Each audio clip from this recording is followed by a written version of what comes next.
जय श्री कृष्णा। राधे राधे दोस्तों, आप सभी का दिन शुभ और मंगलमय हो। इसी मंगल कामना के साथ आज की वीडियो में सुनेंगे पौष मास महात्म्य का अध्याय 3। कल आपने सुना था पौष मास महात्म्य का अध्याय 2। आज हम सुनेंगे अध्याय 3। इससे पहले हम सुनेंगे भगवान सूर्य देव की कथा। तो प्रिय श्रोताओं, देवलोक के शिल्पकार विश्वकर्मा की एक पुत्री थी जिनका नाम था संज्ञा। वह दिन भर तपती धूप में खेला करती थी। सूर्य की तेज किरणों का जैसे उस पर कोई असर ही नहीं होता था। संज्ञा जब बड़ी हुई तो एक दिन विश्वकर्मा और उनकी पत्नी ने संज्ञा को बड़े मुग्ध भाव से सूर्य को निहारते हुए देखा। यह देख विश्वकर्मा बोले, देवी, ऐसा लगता है हमारी बेटी सूर्य पर मोहित हो गई है। देख रही हो कितने मुग्ध भाव से सूर्य की ओर देखे जा रही है। मुझे भी ऐसा ही लगता है स्वामी, विश्वकर्मा की पत्नी ने कहा। सूर्य के सौंदर्य के प्रति संज्ञा का आकर्षण उसकी आयु के साथ बढ़ता ही गया। एक दिन विश्वकर्मा उसे अपने साथ हाथी पर बिठाकर सैर को निकले। अपनी पुत्री को सूर्य की ओर निहारते देख उन्होंने पूछ लिया, बेटी, अब तुम छोटी नहीं रही, सोचता हूँ जल्दी ही तुम्हारा विवाह कर दूं। बताओ किस देव को तुम चाहती हो।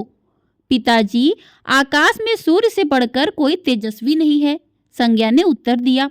पिता ने कहा, ठीक है, हम सूर्य के साथ ही तुम्हारा विवाह करा देते हैं। विश्वकर्मा बोले और अपनी पुत्री को लेकर सूर्य के पास पहुंचे। उन्होंने अपनी पुत्री की इच्छा सूर्यदेव को बताई तो उन्होंने उनका प्रस्ताव सहर्ष स्वीकार कर लिया। बोले, आपकी पुत्री मेरे साथ विवाह करना चाहती है, यह मेरे लिए सौभाग्य की बात है, पर इससे ये तो पूछ लो कि क्या यह मेरा ताप सहन भी कर पाएगी। विश्वकर्मा संज्ञा को एक और ले गए और उससे पूछा, सूर्यदेव का उत्तर तुमने सुन लिया बेटी, अब बताओ सहन कर लोगी हर ऋतु में उनका ताप। हाँ पिताजी, संज्ञा ने बड़े विश्वास के साथ कहा। कुछ ही दिन बाद संज्ञा का विवाह सूर्यदेव के साथ हो गया। संज्ञा सूर्यदेव के साथ उनके लोक चली गई। पति के साथ संज्ञा के दिन सुखपूर्वक बीतने लगे। फिर उनके यहाँ एक पुत्र पैदा हुआ जिसका नाम रखा गया मनु। अनेक ऋषि मुनि बालक को आशीर्वाद देने आए। यह बालक ज्ञानियों में भी ज्ञानी होगा। ऋषियों ने भविष्यवाणी की, आशीर्वाद सच निकला। जब वह कुछ बड़ा हुआ तो ऋषि मुनियों से शिक्षा ग्रहण करने लगा। सूर्यदेव और संज्ञा को अपने बेटे पर गर्व था। वे बहुत ही प्रेम से अपने बेटे का लालन पालन करते थे। अचानक एक बार ग्रीष्म ऋतु में सूर्य की किरणें बहुत ही प्रखर हो गईं। उनका तेज अपनी चरम सीमा पर जा पहुंचा। संज्ञा की चमड़ी झुलसने लगी। सूर्यदेव ने उसे अपने पास बुलाया तो वह अपनी आंखों पर हाथ रखकर उनके पास पहुंची तो सूर्यदेव बोले, संज्ञा, मेरी ओर देखो, तुमने अपनी आंखें क्यों ढक ली हैं? नेत्र खोलो और मेरी ओर देखो, मैं तुम्हारा पति हूँ। स्वामी, आपके ताप से मेरी आंखें खुल नहीं पा रही हैं, संज्ञा ने कहा। इसका अर्थ तो हुआ कि तुम मुझे अपने से दूर कर रही हो। विवाह के पूर्व मैंने तुमसे पूछा भी था कि क्या मेरा ताप सहन कर पाओगी। तुम्हारी सहमति पाकर ही मैंने तुम्हारे साथ विवाह करना स्वीकार किया था, लेकिन अब तुम अपने वचन से मुकर रही हो। सूर्यदेव ने कुछ क्रोधित होते हुए कहा। स्वामी, इसमें मेरा कोई दोष नहीं है, संज्ञा बोली। आपका ताप ही इतना प्रखर है कि सूर्यदेव और भी कुपित हो उठे। बोले, सुनो संज्ञा, प्राणवान वस्तुओं को जीवित रखने वाला मैं ही हूँ, परंतु तुमने मेरी ओर से आंखें बंद कर ली, अतः तुम्हारे गर्भ से जो बालक उत्पन्न होगा वह यम होगा। यम अर्थात मृत्यु का देवता। संज्ञा वहां से भाग जाना चाहती थी, लेकिन बच्चों का मोह उसे विवश किए हुए था। संज्ञा की एक सहचरी थी, उसका नाम था छाया, जो हुबहू संज्ञा की ही प्रतिलिपि थी। उसने इस विषय में छाया से मदद लेने का निश्चय किया। उसने छाया को बुलाया और अपनी समस्या बताई। सुनकर छाया बोली, मुझे क्या करना होगा? तुम संज्ञा बनकर मेरे पति के पास जाओ और उनकी पत्नी और मेरे बच्चों की माँ बनकर वहीं रहो। संज्ञा ने ऐसा कहा। उन्होंने मुझसे पूछताछ की तो कहना, मैं संज्ञा हूँ, भेद मत खोलना। यह सब मैं करूंगी, लेकिन मेरी एक शर्त है। सूर्यदेव कभी मुझ पर बिगड़े या शाप देने लगे तो मैं सारा भेद खोल दूंगी। छाया ने कहा, ठीक है छाया, अब जाओ और मेरे बच्चों को संभालो। तुमने मुझे बहुत ही कठिन काम सौंपा है संज्ञा, फिर भी मैं भरसक प्रयत्न करूंगी, छाया बोली और वहां से चली गई। उसके जाने के बाद संज्ञा सोचने लगी कि मैं मायके जाती हूँ, माँ और पिताजी मुझे देखकर प्रसन्न होंगे। मैं कुछ समय वहां रहूंगी, परंतु पिताजी कहेंगे स्त्री की शोभा पति के घर में रहने में ही है। ऐसे ही विचारों में उलझी वह मायके को चल पड़ी। रास्ते में उसके मस्तिष्क में उलझने टकराने लगी। वह सोचने लगी, पिताजी जब मुझे लौट जाने को कहेंगे तब मैं जंगल में चली जाऊंगी। संज्ञा अपने मायके पहुंची। पिता ने उसका बड़ा आदर सत्कार किया। बोले, आओ बेटी, सब कुशल मंगल तो है? नहीं पिताजी, आपने ठीक ही कहा था। ग्रीष्म ऋतु में मैं सूर्यदेव का ताप सहन न कर सकी। संज्ञा कुछ दिन वहां सुखपूर्वक से रही। एक दिन पिता ने उससे कहा, संज्ञा तुम्हारे आने से मुझे बड़ा हर्ष हुआ है, परंतु विवाह हो जाने के बाद स्त्री को मायके में अधिक समय तक नहीं रहना चाहिए। अब तुम अपने पति के घर जाओ, फिर कभी हमसे मिलने आना। तुम मुझे बहुत प्यारी हो, किंतु पति का घर ही स्त्री का घर होता है। यही मैंने सोचा था, संज्ञा मन ही मन बोली। और एक रात चुपचाप पिता का घर छोड़कर वह जंगल में चली गई और सोचने लगी कि मैं सूर्य के सामने नहीं जा सकती, अतः घोड़ी बन जाती हूँ। उस रूप में मुझे कोई पहचान नहीं पाएगा। घोड़ी का रूप धारण कर संज्ञा तपस्या करने लगी। सूर्य के ताप की शक्ति को कम करने के लिए उधर छाया ने सूर्य के यहाँ जाकर संज्ञा का स्थान ले लिया था। सूर्यदेव ने उसे संज्ञा ही समझा और वे बोले, तुम लौट आई मेरे यहाँ। क्षमा कर दो स्वामी, मैंने अपनी दुर्बलता को जीत लिया है। छाया खेद भरे स्वर में बोली, संज्ञा मैं तो कब का तुम्हें क्षमा कर चुका हूँ, अब घर की जिम्मेदारी संभालो, बच्चों का लालन पालन करो, सूर्यदेव ने कहा। छाया ने कक्ष में लेटे दोनों बच्चों पर निगाह डाली और घर की जिम्मेदारियां संभाल ली। छाया इस घर में सुखी थी। वह प्रयास सोचा करती, बेचारी संज्ञा कितना अच्छा घर त्यागना पड़ा उसे। क्या वह कभी नहीं लौटेगी? समय पाकर छाया को एक पुत्र हुआ। पुत्र पैदा होने के बाद वह कुछ चिंतित रहने लगी। मुझे यह नहीं भूलना चाहिए कि मैं संज्ञा की छाया ही हूँ। छाया ने एक पुत्र और पुत्री को जन्म दिया। अब छाया का व्यवहार बदलने लगा। वह अपने बच्चों से तो प्यार करती थी, लेकिन संज्ञा के बच्चों को ताड़ने और उनके साथ दुर्व्यवहार करने लगी। मनु ने तो विमाता के व्यवहार को नजरअंदाज कर दिया, लेकिन यम को उसका व्यवहार खटकता रहा। माता छाया का यमुना बहन के साथ ऐसा व्यवहार करना उचित नहीं। वह अपने बच्चों के साथ तो कितना अच्छा व्यवहार करती है, हम भाई बहन से नफरत करती है। एक दिन तो हद ही हो गई। छाया ने यमुना के बाल पकड़े और उसे डंडे से पीटते हुए बोला, कम भक्तों, मरते भी नहीं हो, मर जाए तो मेरा पीछा छूटे। जब छाया देर तक यमुना को पीटती रही तो यम से रहा न गया। उसने जाकर छाया का हाथ पकड़ लिया और गुस्से से बोला, बस माता, अब तुमने यमुना पर हाथ उठाया तो मुझसे बुरा कोई नहीं होगा। अच्छा, तेरी यह हिम्मत, मुझे धमकी देता है? ठहर, आज मैं तेरे पिता से इसकी शिकायत करूंगी। छाया क्रोध से सिर उठी। छाया ने तो इस डर से सूर्यदेव से शिकायत न की कि कहीं उसका भेद उजागर न हो जाए, लेकिन यम और यमुना ने तंग आकर अपने पिता से उसकी शिकायत अवश्य कर दी। पिताजी, यह स्त्री हमारी मां नहीं है। यम ने कहा, हाँ पिताजी, पुत्र माता से विमुख हो सकता है, परंतु माता की ममता कभी कम नहीं होती। यमुना भी बोल उठी, मैं देख लूंगा, तुम जाओ, डरो नहीं, सब ठीक हो जाएगा। ऐसा कहकर सूर्यदेव ने बच्चों को धैर्य बंधाया, लेकिन बच्चों के जाते ही वे सोच में पड़ गए। बच्चे ठीक कहते हैं, यह अवश्य कोई मायावनी है। सूर्यदेव गुस्से में भरकर छाया के पास पहुंचे और उसके केश पकड़कर झकझोरते हुए बोले, सच बताओ तुम कौन हो, अन्यथा मैं तुम्हें कठोर दंड दूंगा। ठहरिए स्वामी, भय से कांपती छाया बोली, मैं संज्ञा की छाया हूँ। वह आपकी देखभाल का भार किसी को सौंपे बिना नहीं जाना चाहती थी, इसलिए उसने मुझे आपके पास भेज दिया। वह कहाँ गई है? सूर्यदेव ने पूछा। अपने पिता के यहाँ। सूर्यदेव सीधे विश्वकर्मा के पास पहुंचे और उनसे पूछा, संज्ञा कहाँ है? वह तुम्हारे तेज से बचने के लिए यहाँ आई थी, विश्वकर्मा ने बताया। अब वह कहाँ है? मैंने ध्यान करके पता किया है कि उसने घोड़ी का रूप ले लिया है। वह जंगल में घूमती रहती है और तुम्हारे तेज को घटाने के लिए तपस्या कर रही है।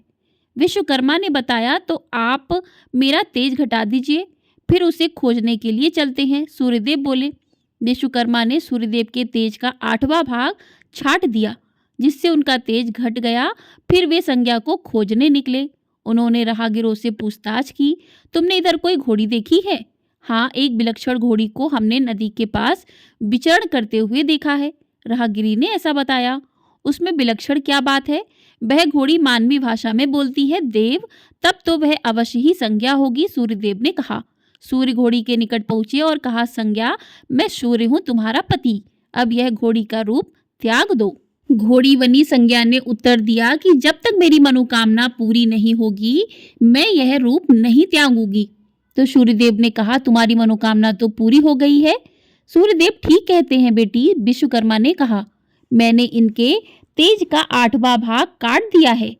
पिता से ऐसा आश्वासन पाकर संज्ञा ने अपना घोड़ी वाला रूप त्याग दिया और अपने स्वाभाविक रूप में आ गई। वह हर्ष और विभोर से अपने पिता से लिपट गई और फूट फूट कर रोने लगी। फिर उसने झुककर सूर्यदेव के पांव छुए और पूछा, स्वामी, हमारे बच्चे तो सकुशल है ना? हाँ, दोनों बच्चे ठीक हैं। मनु, यम और यमुना को अब फिर से माँ मिल जाएगी। सूर्यदेव ने मुस्कुराकर कहा, मैं अब कभी भी अपना घर त्याग कर नहीं जाऊंगी। संज्ञा बोली, आप छाया को क्षमा कर देना और अपने साथ ही रखना। दोनों का मिलन देखकर विश्वकर्मा ने भी अपना आशीर्वाद प्रदान किया। जाओ और सदा सुख शांति से रहो। सूर्यदेव और संज्ञा सूर्यलोक पहुंचे और छाया और बच्चों के साथ आनंद पूर्वक रहने लगे। बोलिए भगवान सूर्यदेव की जय। तो इस प्रकार से भगवान सूर्यदेव की कथा पूर्ण हुई। आइए अब सुनते हैं आज का अध्याय। पिछले अध्याय में आपने सुना था कि किस प्रकार से माँ पार्वती ने भगवान गणेश की उत्पत्ति की और भगवान शिव ने गणेश जी का सर काटकर हथनी का सर लगाकर उनको प्रथम पूज्य भगवान बनाया। और आज के अध्याय में आप सुनेंगे कि किस प्रकार से सभी देवताओं ने उनकी किस प्रकार से स्तुति की और स्तुति करके हर्षपूर्वक अपने स्थान को लौटते हैं। तो ब्रह्मा जी कहते हैं, मुने, जब विकृत स्वरूप वाले गिरिजा पुत्र गजानन व्यग्रता रहित होकर जीवित हो उठे, तब गणनायक देवी ने उनका अभिषेक किया। अपने पुत्र को देखकर पार्वती देवी आनंद मग्न हो गई और उन्होंने हर्षातिरेक से उस बालक को दोनों हाथों से पकड़कर छाती से लगा लिया। फिर अंबिका ने प्रसन्न होकर अपने पुत्र गणेश को अनेक प्रकार के वस्त्र और आभूषण प्रदान किए। तदंतर सिद्धियों ने अनेकों विधि विधान से उनका पूजन किया और माता ने अपने सर्वद सुखहारी हाथों से उनके अंगों को स्पर्श किया। इस प्रकार शिव पत्नी पार्वती देवी ने अपने पुत्र का सत्कार करके उसका मुख चूमा और प्रेम पूर्वक उसे वरदान देते हुए कहा, बेटा, इस समय तुझे बड़ा कष्ट झेलना पड़ा है, किंतु अब तू कृत्य कृत्य हो गया है। तू धन्य है। अब से संपूर्ण देवताओं में तेरी अग्र पूजा होती रहेगी और तुझे कभी कोई दुख का सामना नहीं करना पड़ेगा। चूंकि इस समय तेरे मुख पर सिंदूर दिख रहा है, इसलिए मनुष्यों को सदा सिंदूर से तेरी पूजा करनी चाहिए। जो मनुष्य पुष्प, चंदन, सुंदर गंध, नैवेद्य, रमणीय आरती, तांबूल और दान से तथा परिक्रमा और नमस्कार करके विधि पूर्वक तेरी पूजा करेगा, उसे सारी सिद्धियां हस्तगत हो जाएंगी और उसके सभी प्रकार के विघ्न नष्ट हो जाएंगे। इसमें लेश मात्र भी संशय नहीं है। ब्रह्मा जी कहते हैं, मुने, महेश्वरी देवी ने अपने पुत्र गणेश से यूं कहकर उसे नाना प्रकार की वस्तुएं प्रदान करके पुनः उसका अभिनंदन किया। विप्र, तब गिरिजा की कृपा से उसी क्षण देवताओं और शिवगणों का मन विशेष रूप से शांत हो गया। तदंतर इंद्र आदि देवताओं ने हर्षातिरेक से शिवा की स्तुति की और उन्हें प्रसन्न करके वे भक्ति भावी चित्त से गणेश देव को लेकर शिव जी के समीप चले। वहां पहुंचकर उन्होंने त्रिलोकी की कल्याण कामना से भवानी के उस बालक को शिव जी के गोद में बैठा दिया। तब शिव जी भी उस बालक के मस्तक पर अपना कर कमल फेरते हुए देवताओं से बोले कि यह मेरा दूसरा पुत्र है। तत्पश्चात गणेश जी ने भी उठकर शिव जी के चरणों में अभिवादन किया। फिर पार्वती को, मुझको, विष्णु को और नारद आदि सभी ऋषियों को प्रणाम करके आगे खड़े होकर उन्होंने कहा, यूं अभिमान करना मनुष्यों का स्वभाव ही है। अतः आप लोग मेरा अपराध क्षमा करें। तब मैं शंकर और विष्णु इन तीनों देवताओं ने एक साथ ही प्रेम पूर्वक उन्हें उत्तम वर प्रदान करते हुए कहा कि सुरवरों, जैसे त्रिलोकी में हम तीनों देवों की पूजा होती है, उसी तरह तुम सबको इन गणेश जी का पूजन करना चाहिए। मनुष्यों को चाहिए कि पहले इनकी पूजा करके तत्पश्चात हम लोगों का पूजन करें। ऐसा करने से हम लोगों की पूजा संपन्न हो जाएगी। देवगणों, यदि कहीं इनकी पूजा पहले ना करके अन्य देव का पूजन किया गया तो उस पूजन का फल नष्ट हो जाएगा, उसमें अन्यथा विचार करने की आवश्यकता ही नहीं है। ब्रह्मा जी बोले, मुने, तदंतर ब्रह्मा, विष्णु, शंकर आदि सभी देवताओं ने मिलकर पार्वती को प्रसन्न करने के लिए वहीं गणेश को सर्वाध्यक्ष घोषित कर दिया। उसी समय शिवजी परम प्रसन्न चित्त से पुनः गणेश को लोक में सर्वदा सुख देने वाले अनेकों वर प्रदान करते हुए बोले, गिरिजानंदन, निसंदेह मैं तुझ पर प्रसन्न हूँ। मेरे प्रसन्न हो जाने पर अब तू सारे जगत को ही प्रसन्न हुआ समझ। अब कोई भी तेरा विरोध नहीं कर सकता। तू शक्ति का पुत्र है अतः अत्यंत तेजस्वी है। बालक होने पर भी तूने महान पराक्रम प्रकट किया है, इसलिए तू सदा सुखी रहेगा। विघ्न नाश के कार्य में तेरा नाम सबसे श्रेष्ठ होगा। तू सबका पूज्य है अतः अब मेरे संपूर्ण गणों का अध्यक्ष हो जा।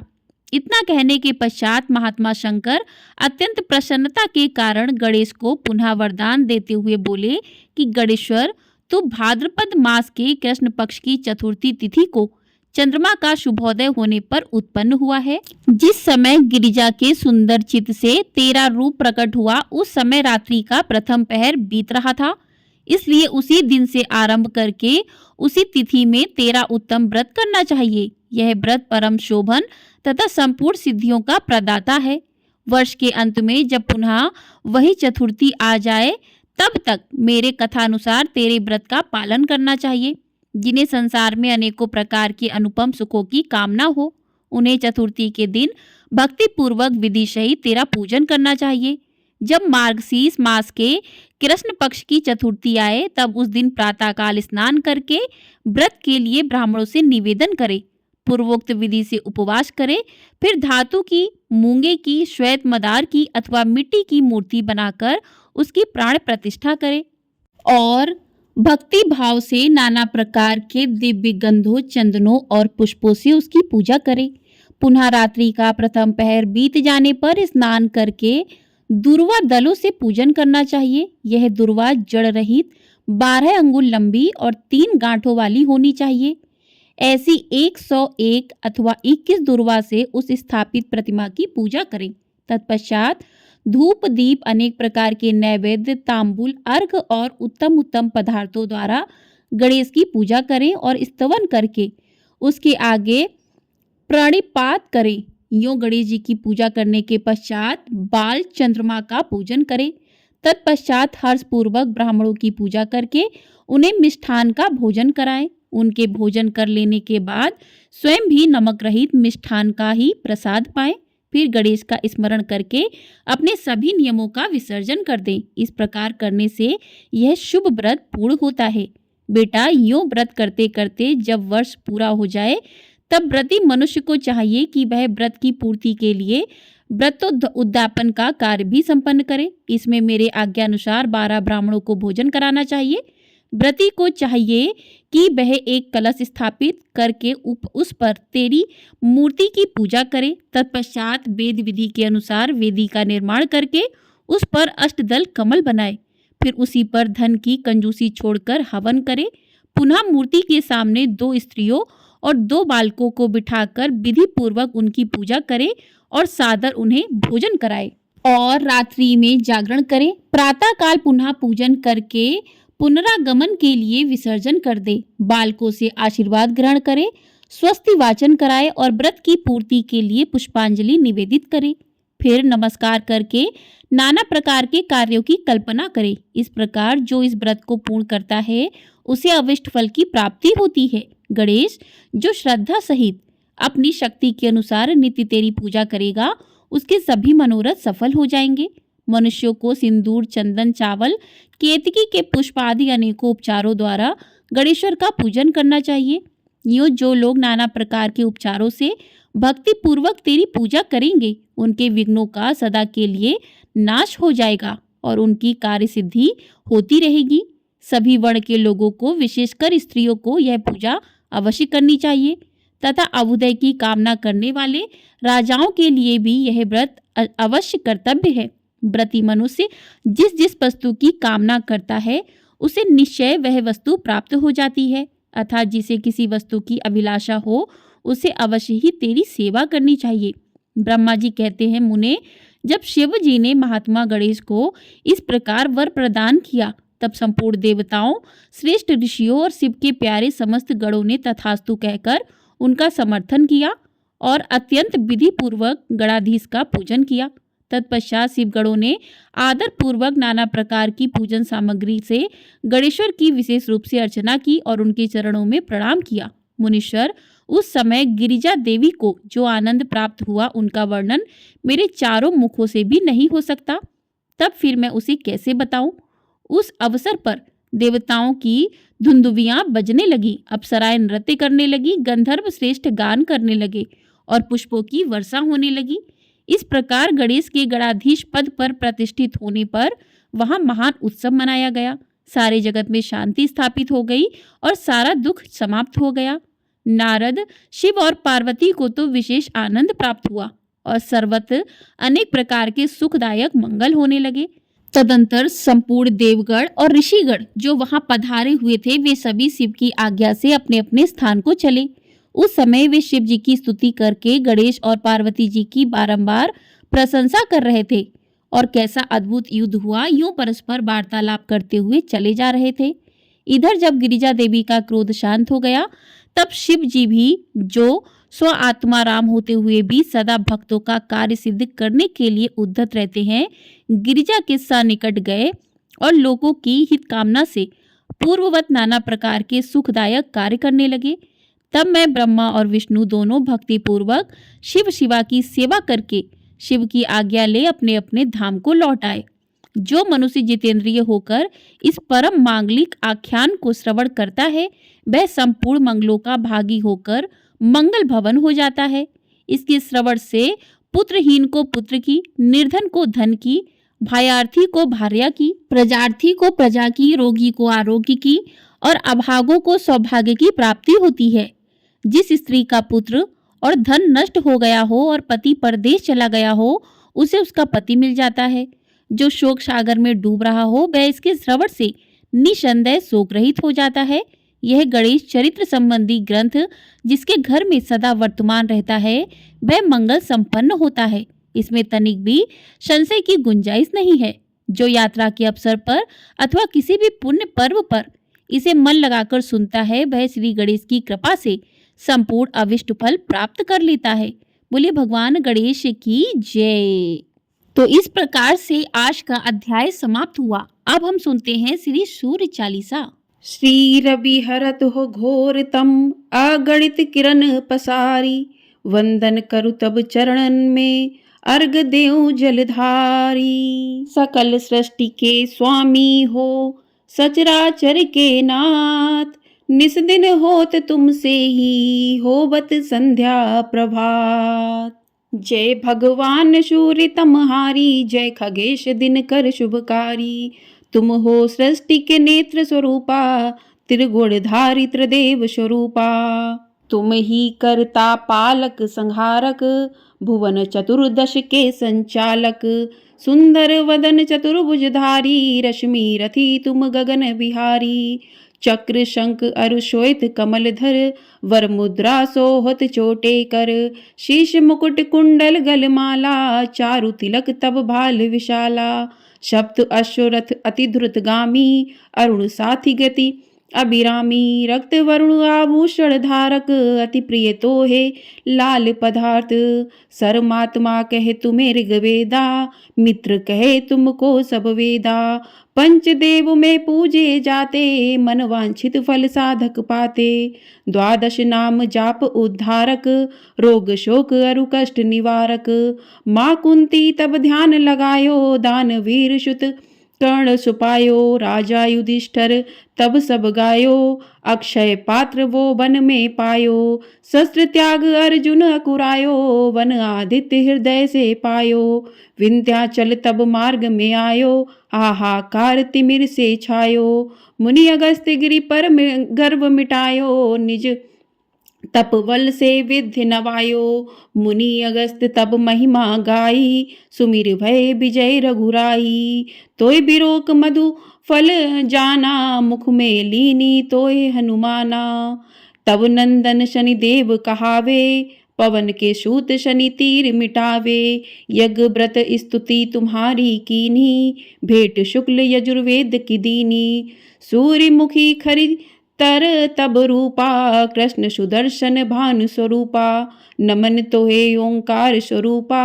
नमन आत्मा अरुकाल स्वरूपा, दिग दिंगत तब तेज प्रकाशो, उज्ज्वल रूप तुम्ही आकाशे, दश दिगपाल करत तब सुमिरन, अंजलि नित्य करत है अर्पण, त्रिविध ताप हरता तुम भगवन, ज्ञान ज्योति करता तुम भगवन, सफल बनावे तब आराधना, गायत्री जप सरल है साधन, संध्या त्रिकाल करत जो कोई, पावे कृपा सदा तब बोही, चित शांति सूर्याष्टक देव, व्याधि अपाधि सब हर लेवे, अष्टदल कमल यंत्र शुभकारी, पूजा उपासन तब सुखकारी, माघ मास शुद्ध सप्तमी पावन, आरंभ हो तब शुभ व्रत पालन, भानु सप्तमी मंगलकारी, भक्तिदायिनी दोषणहारी, रविवासर जो तुमको ध्यावे, पुत्रादिक दुख वैभव पावे, पाप रूपी पर्वत के विनाशी,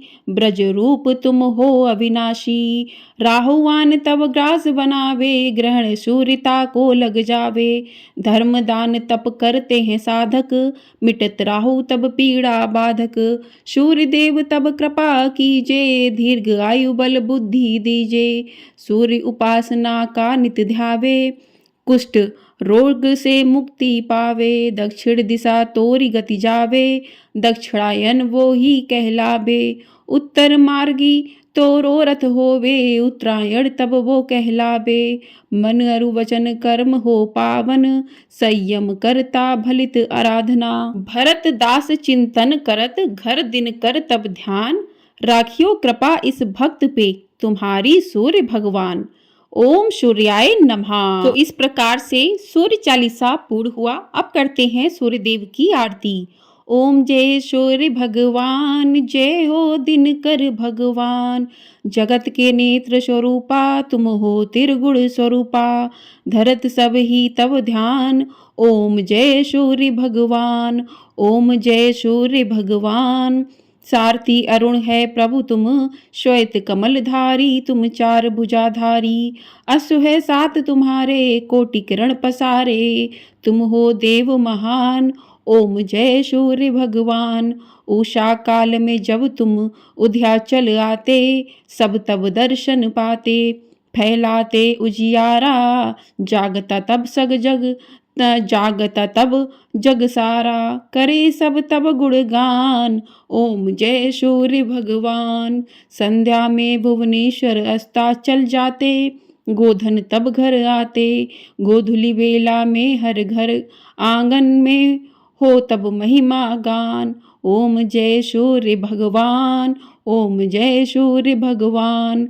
देव धनुज नर नारी, ऋषि मुनिवर भजते, आदित्य हृदय जपते, श्रोत ये मंगलकारी, इसकी है रचना न्यारी, दे नव जीवन दान, ओम जय सूर्य भगवान, ओम जय सूर्य भगवान। तुम हो त्रिकाल रचयिता, तुम जग के आधार, महिमा तब अपरंपार, प्राणों का सिंचन करके भक्तों को अपने देते, बल बुद्धि और ज्ञान, ओम जय सूर्य भगवान, ओम जय सूर्य भगवान। भूचर जलचर खेचर सबके हो प्राण तुम्ही, सब जीवों के प्राण तुम्ही, वेद पुराण वखाने, धर्म सभी तुम्हें माने, तुम ही सर्वशक्तिमान, ओम जय सूर्य भगवान, ओम जय सूर्य भगवान। पूजन करती दिशाएं पूजे दश दिक्पाल, तुम भुवनों के प्रतिपाल, ऋतु तुम्हारी दासी, तुम शाश्वत अविनाशी, शुभकारी अंशुमान। ओम जय सूर्य भगवान, ओम जय सूर्य भगवान, ओम जय सूर्य भगवान। जय हो दिनकर भगवान, जगत के नेत्र स्वरूपा, तुम हो त्रिगुण स्वरूपा, स्वरूपा धरत सब ही तब ध्यान। ओम जय सूर्य भगवान। बोले सूर्य भगवान की जय। इसी के साथ आज का अध्याय कथा चालीसा यहीं पर समाप्त हुआ। मिलते हैं अगली वीडियो में, तब तक के लिए आपको ये वीडियो पसंद आई है तो वीडियो को लाइक अवश्य कर दीजिएगा। आपका एक लाइक हमारे लिए बहुत अधिक महत्वपूर्ण होता है। और चैनल को सब्सक्राइब कर लीजिएगा। आपको हमारे चैनल पर प्रतिदिन पौष मास महात्म्य की कथाएं सुनाई जाएंगी। इन कथाओं को अपना ढेर सारा प्यार अवश्य दीजिएगा। बोलिए सूर्य भगवान की जय।